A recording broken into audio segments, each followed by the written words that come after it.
बिस्मिल्लाहिर्रहमानिर्रहीम, अस्सलाम वालेकुम।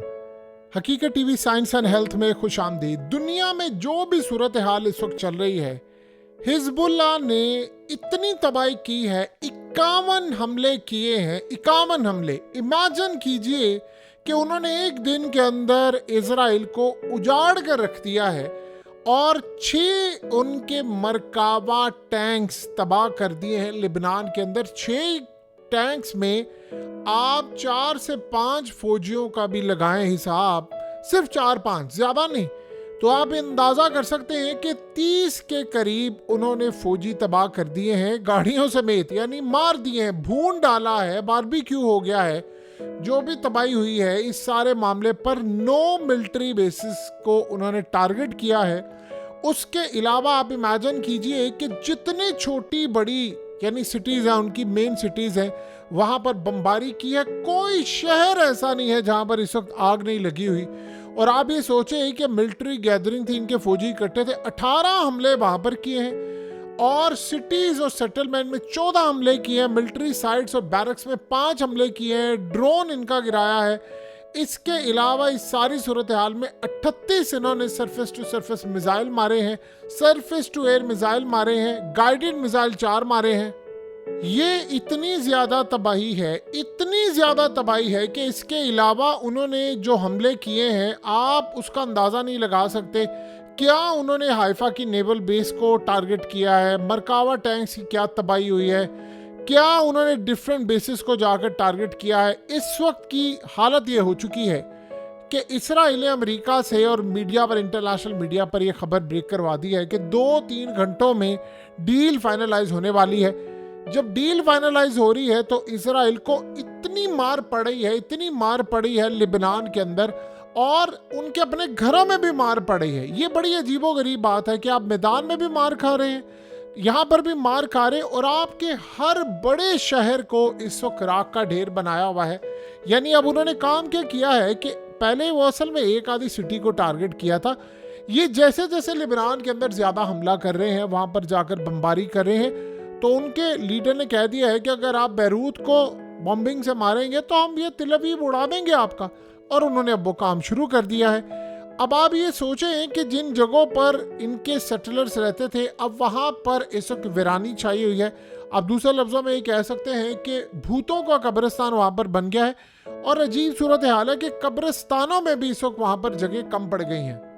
इसराइल बदले में कर क्या रहा है? एज यूजुअल आपको पता है कि लिबनान में वो जाकर हमले करते हैं। सो अब इस वक्त हालत ये है कि इसराइल में नेतन्याहू ने कैबिनेट की मीटिंग बुलाई और कैबिनेट की मीटिंग के अंदर वो कह रहा है कि जी मैं इनसे डील करनी है और इनसे मामला तय करने हैं, तो अब आप बताएं हम क्या करें। यानी आप ये सोचें कि अगर आप ये जंग जीत रहे होते तो फिर आप क्या करते। अब वो असल में ये कह रहा है, 3-4 चीज़ें वो डिमांड कर रहा है। एक तो उनको चाहिए फेस सेविंग। वो कह रहे हैं फेस सेविंग, इंटरनेशनल सतह पर जो हमने वार क्राइम्स किए हैं उसमें हमें अदालतों में घसीटा नहीं जाएगा, हम पर 125 ममालिक के अंदर जो पाबंदियाँ लगी वो नहीं होगा।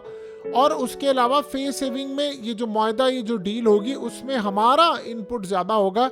यानी हम ये बताना चाहेंगे कि हमने बड़ी तबाही की है। और वो असल में एक चीज़ चाहते हैं कि किसी तरह गजा की डील ना हो। वो चाह रहे हैं कि असल में उन्होंने पैगाम क्या भेजा है और वो हिजबुल्लाह के अंदर लड़ाई क्या करवाना चाह रहे हैं लिबनान के लोगों के साथ। उनको वो कह रहे हैं, इन्होंने काम क्या किया कि 2 दिन में बड़ी शदीद बमबारी किया लिबनान में। उसका जवाब हिजबुल्लाह ने जो दिया है वो आप सबको पता है कि हाइफा में, तिल अवीव में रात को जो मिसाइल है, दिन में हर जगह। उन्होंने असल में अब कहा है कि देखिए हम आपसे डील करना चाहते हैं, हम आपके साथ जंग बंद कर देंगे, तो आप भी जंग बंद कर दीजिएगा।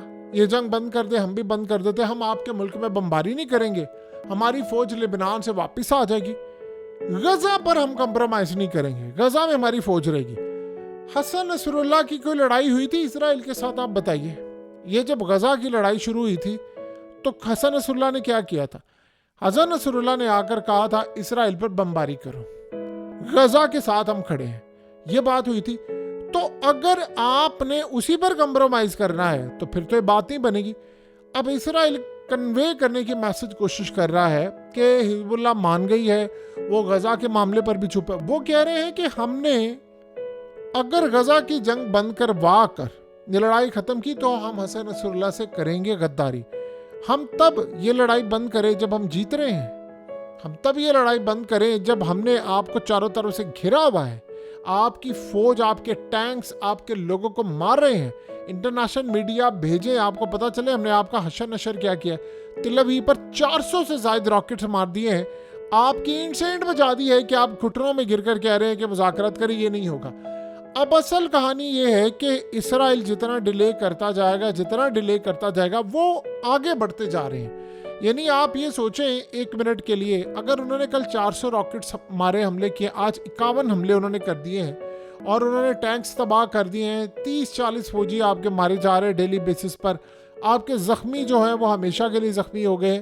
तो आप इस सारी सूरत हाल में बताएं कि अगले क्या 400 की बजाय इसको 1000 रॉकेट पर नहीं आ जाएंगे? आपको पता है कि उनकी जो कैपेसिटी है वो डेली बेसिस पर 3000 रॉकेट्स मार सकते हैं, और जब वो 3000 रॉकेट्स मारेंगे तो वो अगले 2-3 साल तक रॉकेट्स लगते रहेंगे। अब असल में उनकी पार्लियामेंट में, उनकी ऑपोजिशन में ये बात बड़ी क्लियर हो गई है कि हमारी फौज मर रही है, हमारे लोग मर रहे हैं, हमें हिजबुल्लाह की बात मानिए। वो नेतन्याहू को कह रहे हैं कि गजा जंग बंद कर दो। ये देखो हशर नशर हो गया है, घर हमारे उजड़ गए हैं, पूरी तरह नॉर्थ तबाह हो गया है। दुनिया में खबर बेशक ये जा रही है कि लेबनान में हमला वो कर रहे हैं, वो बिल्डिंग्स तबाह कर रहे हैं, दूसरी साइड पर इजराइल की तबाही हो गई है, बड़े पैमाने पर रॉकेट्स मारे जा रहे हैं, कोई दिन ऐसा नहीं गुजरता। अब आप ये सोचो, अमेरिका बार बार एक ही बात कही जा रहा है, हिजबुल्लाह तैयार हो गई है सीज फायर पर, वो डील करना चाह रहे हैं, वो फलाना करना चाह रहे हैं, लेकिन इस वक्त जो सबसे बड़ा मसला ये हुआ है, वो कह रहे हैं कि अब इजराइल का जो आर्मी चीफ है उसने नेतन्याहू को कहा है कि इस वक्त हमें 7 फ्रंट पर लड़ाई करना पड़ी है और ये हमारे लिए नामुमकिन हो गया है, हमें जंग कंटिन्यू नहीं कर सकते, हम बहुत भी ज़्यादा, जितना हम आगे जाएंगे 2-3 महीने के बाद हम मुकम्मल तौर पर खाई में गिर चुके होंगे। ये सूरत हाल हो रही है। और वो दूसरा सबसे बड़ा मामला ये, वो कह रहे हैं कि अब तक, यानी इजराइल के इंटेलिजेंस इदारे कह रहे हैं कि अब तक की लड़ाई जितनी है, हमें ये लग रहा है कि हमारा टाइम पूरा हो गया, ज़्यादा देर तक हम इस लड़ाई को कंटिन्यू नहीं कर सकते। सो अब आपको इस सारे मामले पर चीज़ों को समेटना होगा, चीज़ों को मुकम्मल तौर पर पाइपलाइन में लेकर आना पड़ेगा, इसको स्ट्रीमलाइन करें, वरना हम तबाह हो जाएंगे। हिजबुल्लाह की बहुत सारी शराइत आपको मानना पड़े तो मान लें। आपको पता है कि इस वक्त लेबनान के अंदर इन्होंने गेम करने की कोशिश की है। ये चाह रहे हैं कि लेबनान के अंदर लोग डिवाइड हो जाएं, वो कह दें हसन नसरुल्लाह के और तमाम मामलात को पीछे छोड़े, वो कहे ठीक है इजराइल से जंग बंद करो, हमें गजा से कोई लेना देना नहीं। देखिए, अगर आप गजा जंग को हटा दें तो फिर हिजबुल्लाह ने जंग छेड़ी क्यों थी? फिर बाकियों की तरह बाकी भी तो नहीं ना गए इस्लामिक वर्ल्ड की फौजें लड़ने के लिए या बचाने के लिए, वो भी तो बाकी अमेरिका के डर से, किसी के डर से बैठे रहे हैं ना, तो फिर ये भी ना चाहते। इनका मामला ही डिफरेंट था। इन्होंने कहा था कि हम उनके साथ खड़े हैं, हमास के साथ, हमने तो लड़ाई छोड़नी नहीं है। सो तब ये जाकर सारी की सारी लड़ाई शुरू हुई। और ईरान कैसे कूदा? ईरान का क्या लिंक था? ईरान भी तो आया था ना इसीलिए मदद करने के, भाई ये सारे इस्लामिक कंट्रीज जो हैं वो नहीं मदद कर रही, वो सारे अमेरिका के डर से कोई अपनी फौज नहीं भेज रहा, कोई डिप्लोमेटिक सतह पर चुप है। तो ये मामला हुआ, तब उन्होंने जाकर ये सारा काम करना शुरू किया। सो अब जो सूरत हाल पैदा हुई है, वो चाह रहे हैं कि डिवाइड एंड रूल, ताकि ये जो ग्रुप्स हैं लेबनान के अंदर ये आपस में लड़ पड़े। वो कहेंगे नहीं नहीं हमने लड़ाई मजीद नहीं करनी, हमने अपने लेबनान को बचाना है, फलाना बचाना है। देखिए, आज हिजबुल्लाह ये समझ रही है कि आज इसराइल को मार पड़ रही है, तो वो चाह रहे हैं कि हमें सांस लेने का मौका दिया जाए। एग्जॉस्ट हो चुके हैं वो बुरी तरह, हम उसके बाद आएँ, दोबारा अपने मिसाइल बचाएं, दोबारा पावर के साथ आएँ, फिर जाकर इन पर हमला करें। आप सोचो अगर वो यहाँ से गजा के मामला सिर्फ उनके पास हो और लेबनान के ना हो, आपको पता फिर क्या सूरत हाल होगी? वो गजा को खा जाएंगे। जो फौज यहाँ पर लगी हुई है वो वहाँ पर आ जाएगी अगर वो सिर्फ इतना कहते जंग बंद कर दो।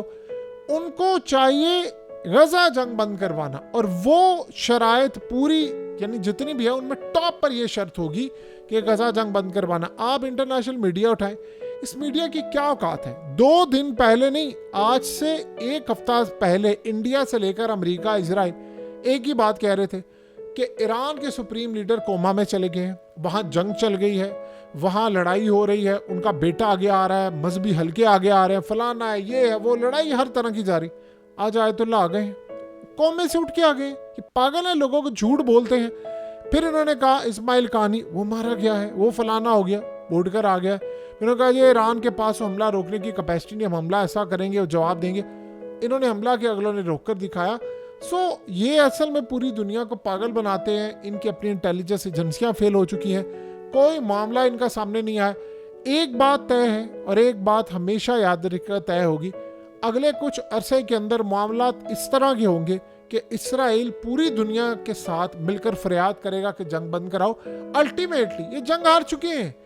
आप अगर जीत रहे होते या आपको लगता है कि बिल्डिंग्स तबाह करके आम मासूमों को मारकर आप जंग जीत रहे हैं, तो आपसे बड़ा जाहिल कोई नहीं है। हकीकत टीवी साइंस एंड हेल्थ की इस वीडियो के नीचे कमेंट जरूर कीजिए, अपनी राय का इजहार जरूर करें और इस वीडियो को हर जगह शेयर करते हुए चैनल को सब्सक्राइब जरूर करें।